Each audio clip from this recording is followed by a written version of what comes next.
This is Dan Dix here, reporting for Press for Truth. I am currently in Quebec right now working on a story, but I had to quickly make this video right now in response to what happened last night at Berkeley.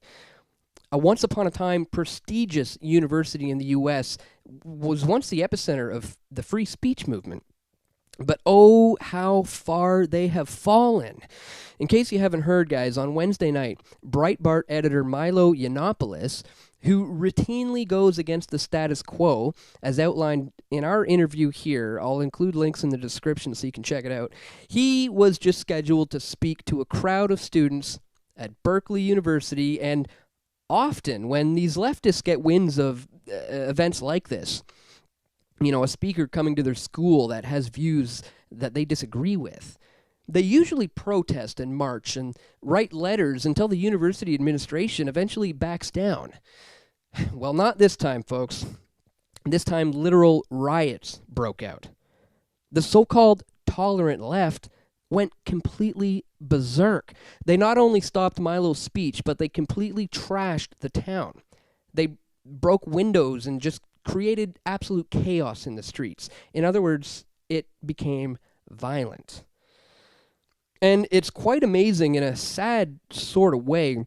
Berkeley, as an institution of supposed higher education, not only opposed Milo's views, but they opposed his very presence. I don't know how you define tolerance, but to me, an unwillingness to even hear the other point of view or even be in the same room as them does not define the word accurately.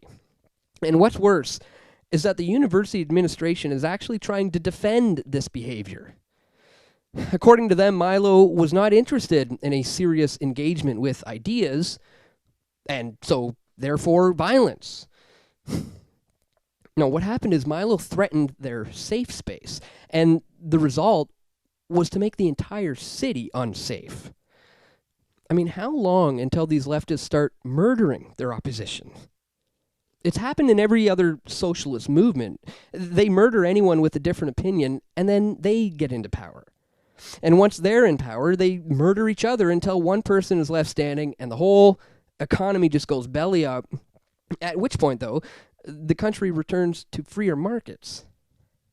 I mean, I thought the 20th century put this whole idea of communism to a test and proved, without a shadow of a doubt, that it failed miserably. But so it goes when universities are stacked with Marxist professors.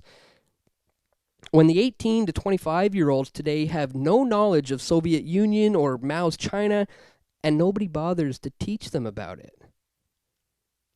Of course, the blowback from this riot could put an end to these kind of violent leftist demonstrations.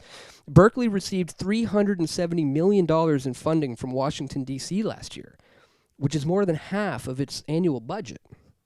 And due to these riots, President Donald Trump just tweeted, "If U.S. Berkeley does not allow free speech and practices violence on innocent people with a different point of view, no federal funds?"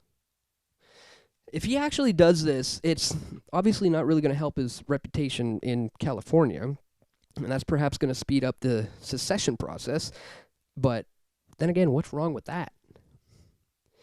This university that just churns out students who, at the thought of hearing a non-Marxist opinion, feel entitled to smash ATMs and Starbucks and set fires in the streets and to beat Trump and Milo supporters and pepper spray innocent onlookers, is not worthy of taxpayer financing. So I hope Trump actually makes good on his tweet here, since this is not the first time that riots have erupted on these campuses. A similar one broke out at the UC Davis, as well as the University of Washington, where one person was actually shot. So these are crazy times we're living in, folks, but they are going to be getting worse. And if we don't challenge these leftists and defund the Marxist universities, as anarcho-capitalist Hoppe is famous for saying, there can be no tolerance towards Democrats and communists. They have to be physically removed and expelled from society. And although this is obviously considered a very hard right position, after watching videos of last night's riots, I can't help but agree. If we want a peaceful and prosperous society, We cannot tolerate socialism any more than we can tolerate Islamic fascism.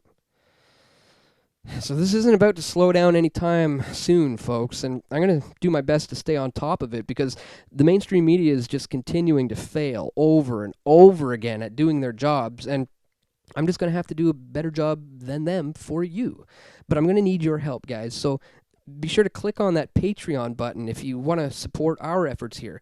And stay tuned, guys. We've got a lot more video reports coming soon. This is Dan Dix reporting for Press for Truth.